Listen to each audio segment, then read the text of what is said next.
ಪಬ್ಲಿಕ್ಗೆ ನಾನು ತಮ್ಮ ಮುಖಾಂತರ ಈ ರಾಜ್ಯದ ಎಲ್ಲ ಜನತೆಗೂ ರಿಕ್ವೆಸ್ಟ್ ಮಾಡ್ಕೊಳ್ತೀನಿ, ಎಲ್ಲೆಲ್ಲಿ ನಿಮ್ಮ ಮನೆ ಮುಂದೆ ಗುಂಡಿ ಇದೆ ಅದನ್ನು ನೀವು ಫೋಟೋ ಹೊಡೆದು ವಿಡಿಯೋ ಹಾಕ್ಬಿಟ್ಟು ಇದನ್ನ ಫಿಕ್ಸ್ ಮಾಡಿಬಿಟ್ಟು ನೀವು ಕಳಿಸಿ ಅಂತ ಹೇಳಿದ್ವಿ. ನಾವು ಅದಕ್ಕೆಲ್ಲ ಕೂಡ ನಾವು ಮಾಡ್ತಾ ಇದ್ದೀವಿ. ಸೊ ಅದನ್ನೆಲ್ಲ ಕೂಡ ಈಗ ವ್ಯವಸ್ಥೆ ಮಾಡ್ತಾ ಇದ್ದೀವಿ. ಈ ಒಂದು ವೈಟ್ ಟ್ಯಾಪಿಂಗ್ ಬಗ್ಗೆ ರೋಡ್ ಡೆವಲಪ್ಮೆಂಟ್ಗೆ ಒಟ್ಟು ಸುಮಾರು 9,200 ಕೋಟಿ ರೂಪಾಯಿ ಅಷ್ಟು ಇನ್ವೆಸ್ಟ್ಮೆಂಟ್ ಮಾಡಬೇಕು ಅಂತ ಈಗಾಗಲೇ ನಾವು ಪ್ರಾರಂಭ ಮಾಡಿದ್ದೇವೆ. ಮತ್ತು 690 ಕೋಟಿ ರೂಪಾಯಿ ಬ್ಲ್ಯಾಕ್ ಟಾಪಿಂಗ್ ಇದು ರಸ್ತೆ ಬಗ್ಗೆ 450 ಕಿಲೋಮೀಟರ್ಗೆ ಮೇಜರ್ ಅಟ್ರಿಯಲ್ ಮತ್ತು ಸಬ್ ಅಟ್ರಿಯಲ್ ರೋಡ್ಗೆ ತೆಗೆದುಕೊಳ್ಳಿಕ್ಕೆ ಈಗಾಗಲೇ ಕೆಲಸ ಕೂಡ ನಾವು ಪ್ರಾರಂಭ ಮಾಡಿದ್ದೀವಿ. ಇದಲ್ಲದೆ LED ಲೈಟಿಂಗ್ನ ಚೇಂಜ್ ಮಾಡಬೇಕು. ಪಾಪ ಮಾದೇವಪುರದವರು ಮತ್ತು ಹಿಂದೆ ಸೋಮಣ್ಣ ಅವರು ಅವ್ರ ಕ್ಷೇತ್ರದಲ್ಲಿ ಕೆಲವು ಚೇಂಜ್ ಮಾಡಿದರು. ನಿಂಬಾವಳಿ ಕೆಲವರು ಮಾಡಿಸಿದ್ರು, ಅಲ್ಲೂ ಮಾಡಿಸಿದ್ರು. ಅದನ್ನ 4 ಪ್ಯಾಕೇಜ್ ಮಾಡಿ ಈಗ ವರ್ಕು ಕೂಡ ಸ್ಟಾರ್ಟ್ ಆಗಿದೆ. ಸ್ವಲ್ಪ ಹಣ ಕೂಡ ಉಳಿತದೆ. ಒಂದು 180 ಕೋಟಿ ರೂಪಾಯಿ ಅಷ್ಟು ಬೆಂಗಳೂರು ನಗರಕ್ಕೆ ಆಗ್ತದೆ. ಇದಲ್ಲದೆ ಪ್ಲಾನಿಂಗ್ ಫೀಸು ಅಮೆಂಡ್ಮೆಂಟ್ ವಿಚಾರದಲ್ಲಿ ಕೆಲವೆಲ್ಲ ಮಾತಾಡ್ತಾ ಇದ್ದಾರೆ. ಅದಕ್ಕೆ ಹೊಸದಾಗೆಲ್ಲ ಕೆಲವೆಲ್ಲ ಏನೇನೋ ಇಶ್ಯೂಸ್ ಬಂತು. ಬೆಂಗಳೂರು ನಗರಕ್ಕೆ ಸುಮಾರು 4,500 ಕೋಟಿ ರೂಪಾಯಿ ಈಗಾಗಲೇ ಉಳಿತಾಯ ಆಗಿದೆ. ಕೆಲವು ರಿಕವರಿ ಕೂಡ ನಾನು ಈಗಾಗಲೇ ಹೇಳಿದ್ದೇನೆ, ಅದು ಕೂಡ ನಾವು ಮಾಡ್ಕೊಂಡು ಬಂದಿದ್ದೇವೆ. ಜೊತೆಗೆ ಬೆಂಗಳೂರು ನೀರು ಫಾರ್ ದಿ ಫಸ್ಟ್ ಟೈಮ್ ನನಗೊಂದು ದೊಡ್ಡ ನೆಮ್ಮದಿ. ಈ 5th ಸ್ಟೇಜು ಭಾಳ ದಿನದಿಂದ ಪೆಂಡಿಂಗ್ ಇತ್ತು. ಪಾಪ MLAಗಳೆಲ್ಲ ಸಹಕಾರ ಕೊಟ್ಟರು. ನಮ್ಮ ಸೋಮಶೇಖರ್ ಇರ್ಬೋದು, ವಿಶ್ವನಾಥ್ ಇರ್ಬೋದು, ಎಲ್ಲ ಬಂದಿದ್ರು, ಬಸವರಾಜ್ ಎಲ್ಲ ಬಂದಿದ್ರು, ತೊರೆಕಾಡ್ನಳ್ಳಿಗೆ ಬಂದಿದ್ರು. ಪಾಪ ಇನಾಗ್ರೇಷನ್ ಬಂದಿದ್ರು ಅವರು. ಯಾಕೆಂದರೆ 110 ವಿಲೇಜಸ್ ಇತ್ತು, ಅದು ಕೂಡ ಮುಚ್ಚೋಗಿತ್ತು. ನಮ್ಮ ಕೃಷ್ಣಪ್ಪನವ್ರ ಏರಿಯಾದ ಅದು ಸ್ವಲ್ಪ ನಿಂತಿತ್ತು. ನಮ್ಮ ಕೃಷ್ಣಪ್ಪನವರು ಅವರು ಕೂಡ ಸಹಕಾರ ಕೊಟ್ಟರು. ಈಗ ಎಲ್ಲ ಹಳ್ಳಿಗಳಿಗೂ ಕೂಡ ಎಲ್ಲ ಇದಕ್ಕೂ ನೀರು ಕೊಡ್ತಾ ಇದ್ದೀವಿ. ಆಮೇಲೆ ದುಡ್ಡು ಕಟ್ಟಕ್ಕಾಗಲ್ಲ ಅಂತ 12 ಇನ್ಸ್ಟಾಲ್ಮೆಂಟ್ ಕೂಡ ಕೊಟ್ಟಿದ್ದೇವೆ. ಕೊಟ್ಬಿಟ್ಟು ಅದು ಕೂಡ ಈಗ ಆಗಿದೆ. 775 MLD ಪ್ರತಿದಿನ ಆಗ್ತಾ ಇದೆ. ಸುಮಾರು 3.5 ಲಕ್ಷ ಜನರಿಗೆ ಇದರಿಂದ ಅನುಕೂಲ ಆಗ್ತದೆ. ಕನೆಕ್ಷನ್ ಅಂದರೆ ಜನರ ಅಂದರೆ ಕನೆಕ್ಷನ್ ಇದು ಅನುಕೂಲ ಆಗ್ತದೆ. ಸೊ ಒಟ್ಟು 2,100 ಕಿಲೋಮೀಟರ್ ಅಷ್ಟು ಈ ವಾಟರ್ ಸಪ್ಲೈ ನೆಟ್ವರ್ಕನ್ನು ಈಗ ತೆಗೆದುಕೊಂಡಿದ್ದೇವೆ. ಒಟ್ಟು 50 ಲಕ್ಷ ಜನರಿಗೆ ಬೆನಿಫಿಷರೀಸ್ ಇದಕ್ಕೆ ಆಗ್ತಾ ಇದೆ.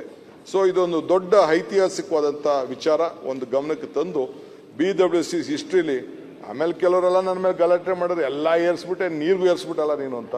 ವಿಧಿನೇ ಇಲ್ಲ, 14 ವರ್ಷದಿಂದ ಆಗಿರಲಿಲ್ಲ. ಸೊ ಏನೋ ಒಂದು ಸ್ಮಾಲ್ ನಾಮಿನಲ್ಲಾಗಿ ಏನೋ ಒಂದು ಪೈಸಾ 2 ಪೈಸಾನ ಏರಿಸಿದ್ದೀನಿ. ಎಲ್ಲೂ ಗಲಾಟೆ ಪಲಾಟೆ ಏನಿಲ್ಲ. ಬೈಯೋರು ಬೈಕೊಳ್ತಾ ಇದ್ದಾರೆ. ಇದಲ್ಲದೆ ಈ ಕಾವೇರಿ ಆನ್ ವೀಲ್ಸ್ ಅಂತ ಈ ಸಂಚಾರಿ ಕಾವೇರಿ ಅಂತೇಳಿ ಈ ಫಸ್ಟ್ ಆಫ್ ಇಟ್ಸ್ ಕೈಂಡ್ ಈ ದೊಡ್ಡ ರ್ಯಾಕೆಟ್ ಇತ್ತು. ಅದಕ್ಕೂ ಕೂಡ ಇದನ್ನು ಹೆಲ್ಪ್ಲೈನ್ ಮಾಡಿ ಅದಕ್ಕೂ ಕೂಡ ಯಾರಿಗಾರು ಸಾಮಾನ್ಯ ಜನಕ್ಕೆ ಸುಮಾರು 1,000 ರೂಪಾಯಿ ಒಳಗಡೆ ಇದನ್ನು ನೀರನ್ನು ಕೊಡಬೇಕು ಅಂತೇಳಿ ಅದ್ರ ಕೂಡ ಒಂದು ವ್ಯವಸ್ಥೆನ ಕೂಡ ಮಾಡಿದ್ದೇವೆ.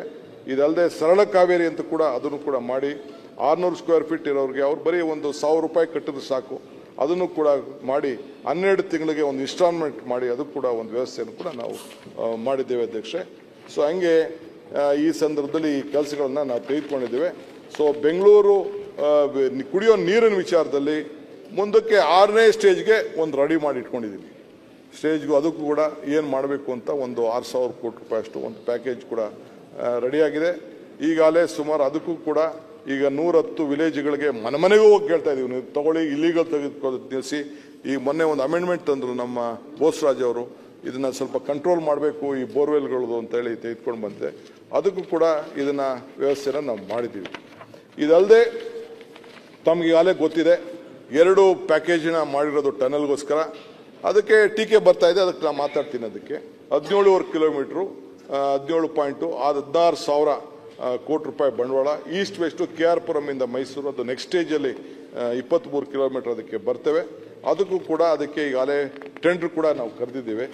ಕೆಲವರು ಇಲ್ಲ ನೀನು ಜಾಸ್ತಿ ವಸ್ತು ಮಾಡಿದ್ಯಾ ಅದು ಇದು ಅಂತ ಹೇಳಿ ಮಾಡ್ತಾಯಿದ್ರು. ಬೇರೆ ರಾಜ್ಯದ್ದು ಇದೆ ನನ್ನ ಹತ್ರ.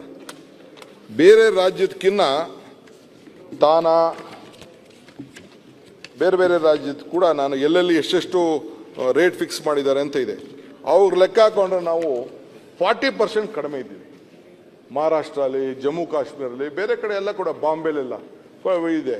ಬಟ್ ಅವ್ರು ಇರಲಿ ಪಾಪ, ಅದೇನು ತಪ್ಪೇನಿಲ್ಲ. ಟ್ರಾನ್ಸ್ಪರೆಂಟಾಗಿ ಕ್ವಶನ್ ಮಾಡೋದ್ರಲ್ಲಿ ತಪ್ಪೇನೆ. ಇಲ್ಲಿ ನೋಡಿ, ಇಲ್ಲಿ ಬೆಂಗಳೂರಲ್ಲಿ ನಾವು 16.5 ಕಿಲೋಮೀಟ್ರು, ತಾನೇ ಬೋರ್ವೆಲ್ 12 ಕಿಲೋಮೀಟ್ರು. ನಾವು ಪರ್ ಕಿಲೋಮೀಟ್ರಿಗೆ 7,770 ಕೋಟಿ ನಮ್ಮದು ಲೆಕ್ಕ. ಅವ್ರದ್ದು ತಾನೇಲಿ 1,215 ಕೋಟಿ ರೂಪಾಯಿ 1 ಕಿಲೋಮೀಟ್ರಿಗೆ. ಆರೆಂಜ್ ಗೇಟು 1316 ಕೋಟಿ ರೂಪಾಯಿ,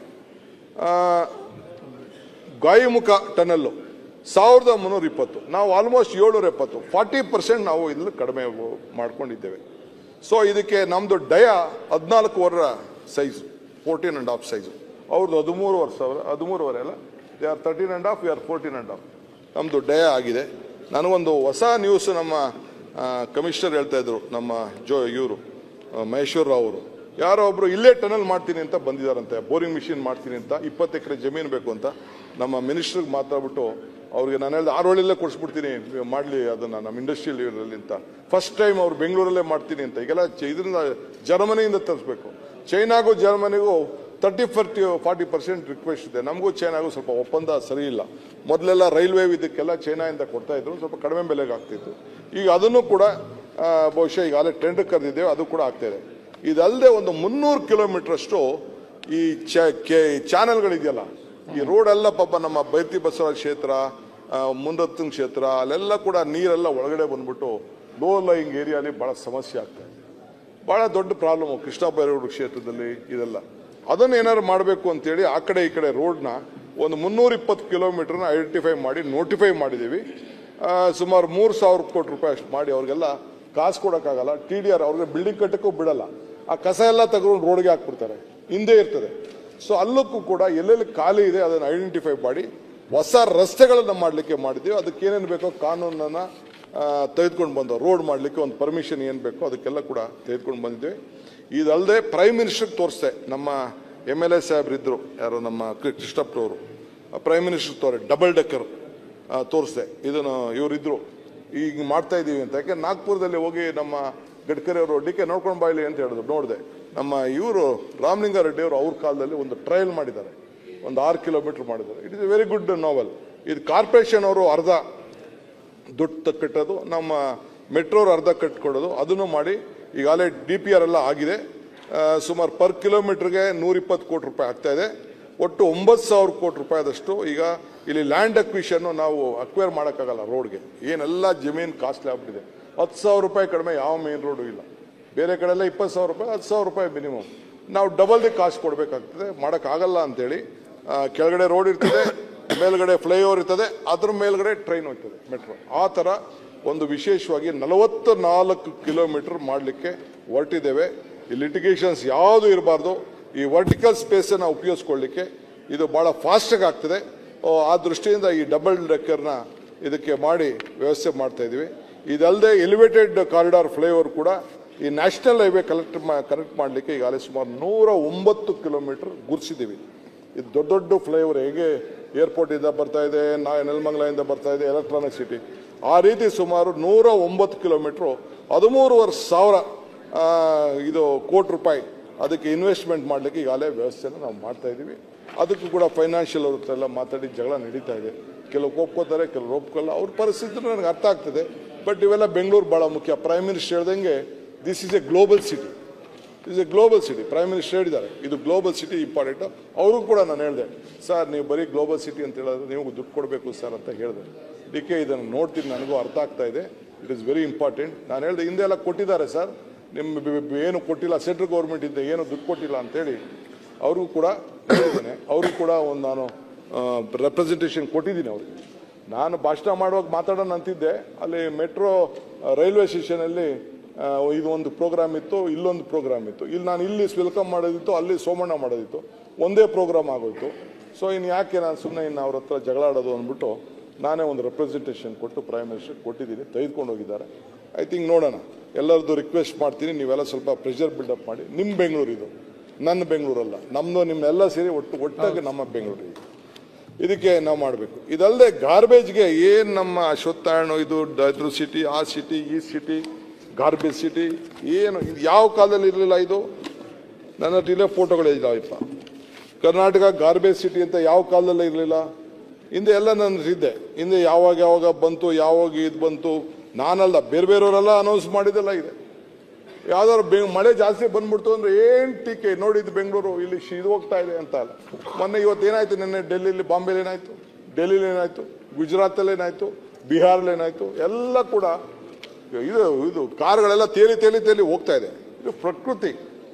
ಅವತ್ತಿನ ಕಾಲದಲ್ಲಿ ಏನು ಮಾಡಬೇಕೋ ಮಾಡಿದ್ದಾರೆ. ಬಟ್ ಸ್ಟಿಲ್ ಬೇರೆ ಕಂಪೇರ್ ಮಾಡಿದ್ರೆ ನಮ್ಮದು ಇದು ಗಾರ್ಬೇಜಲ್ಲಿ ನಾವು ಎಲ್ಲ ವಿಫಲ ಆಗಿದ್ದೀವಿ. ಇವರು ವಿಫಲ ಆಗಿದ್ದಾರೆ, ನಾವು ವಿಫಲ ಆಗಿದ್ದೀವಿ. ದೊಡ್ಡ ಮಾಫಿಯಾ, ಆ ಮಾಫಿಯಾನ ತೆಗೆದಾಕಕ್ಕೆ ಇವ್ರ ಕೆಲವು ಆಗಲ್ಲ, ನಮ್ಮ ಕೆಲವು ಆಗಿಲ್ಲ. ಈಗ ಏನೇನೋ ಮಾಡಿ ಕೋರ್ಟಿಂದ ಇವ್ರು 89 ಪ್ಯಾಕೇಜ್ ಅಂತ ಮಾಡಿದ್ರು. ಅದನ್ನು ಕೋರ್ಟ್ಗೆ ಹೋಗ್ಬಿಟ್ಟು ಇವರೇ ಯಾರೋ ಹೋಗಿ ಸ್ಟೇ ಮಾಡಿಸ್ಬಿಟ್ರು. ಇವರೆಲ್ಲ ಇಂಟರ್ನಲ್ ಇದಕ್ಕೆ ಹೋಗಿ ಸುಮ್ಮನೆ ಅದು ಅಲಾಟ್ಮೆಂಟು. ಪಾಪ MLA ಕಂಟ್ರೋಲ್ ಇಲ್ಲ, MLA ಮರಿ ಇನ್ನು ಮಧ್ಯೆ ಕಸ ಎತ್ತಲಿಲ್ಲ ಆದರೆ ಗಲಾಟೆ ಆಯ್ತದ್ರಿಂದ ಇವರು ಸುಮ್ಮನೆ ಹೆಂಗೆ ಅಡ್ಜಸ್ಟ್ ಮಾಡ್ಕೊಂಡು ಸುಮ್ಮನೆ ಇದ್ದು. ಅದಕ್ಕೆ ಏನೋ ಮಾಡಿ ಈಗ ಕೋರ್ಟಲ್ಲಿ ಪರ್ಮಿಷನ್ ಕೊಟ್ಟರು. ಒಂದೊಂದು ಕ್ಷೇತ್ರಕ್ಕೆ ಒಂದೊಂದು ಅಂತ ಹೇಳಿ ಒಂದು ಪ್ಯಾಕೇಜ್ ಮಾಡಿದ್ದೀನಿ. ಅದನ್ನು ಟೆಂಡರ್ ಕರೆದಿದ್ದೀನಿ. ಅದನ್ನು 4 ಪ್ಯಾಕೇಜ್ ಎಕ್ಸ್ಟ್ರಾ ಮಾಡಿದ್ದೆ. ಯಾಕೆಂದರೆ ದೊಡ್ಡ ಏರಿಯಾಗಳು ಕೆಲವೆಲ್ಲ ಇದೆ, ಅಂಥದ್ದೆಲ್ಲ ಮಾಡಿ ಅದು ಕೂಡ ಟೆಂಡರ್ ಕರೆದಿದೆ. ಈ ಸೆಕೆಂಡ್ರಿ ಕಲೆಕ್ಷನ್ನು, ಪ್ರೊಸೆಸಿಂಗ್ ವೇಸ್ಟು, ನಾನು ಅಧ್ಯಕ್ಷ ಇದನ್ನು ಮಾಡಬೇಕಾದ್ರೆ ಚೆನ್ನೈಗೆ ಹೋಗಿದ್ದೀನಿ, ಹೈದ್ರಾಬಾದ್ಗೆ ಹೋಗಿದ್ದೀನಿ, ಡೆಲ್ಲಿ ಹೋಗಿದ್ದೀನಿ, ಎಲ್ಲ ಕಡೆನೂ ಹೋಗಿ ನೋಡ್ಕೊಂಡು ಬಂದಿದ್ದೀನಿ. ಇಂಡೋರ್ಗೊಂದು ಹೋಗೋಕ್ಕಾಗಲಿಲ್ಲ ಅಷ್ಟೇ. That is one of the best city ಅಂತ ಹೇಳಿದ್ರು. ಇಂಡೋರಲ್ಲಿ ಇರೋದ್ರಲ್ಲಿ ಒಳ್ಳೆ ಚೆನ್ನಾಗಿದೆ ಅಂತ ಹೇಳಿದ್ರು. ಅದೊಂದು ಹೋಗೋಣ ಅಂತಿದೆ. ಎಲೆಕ್ಷನ್ ಟೈಮು ಇನ್ನು ಹೋಗಿ ಅವ್ರನ್ನೇನಾರು ಹೊಗಳಬಿಟ್ರೆ ಇನ್ನು ಅದು ಬೇರೆ ಬೈತಾರೆ ಅಂದ್ಬಿಟ್ಟು ನಾನು ಎಲ್ಲೂ ಹೋಗಲ್ಲ. ನಾನು ಇರೋದ್ರಲ್ಲೇ Indore has been awarded the best city. ನಮ್ಗವ್ರು ಕ್ಲೀನ್ ಸಿಟಿ ಅಂತೇಳಿ.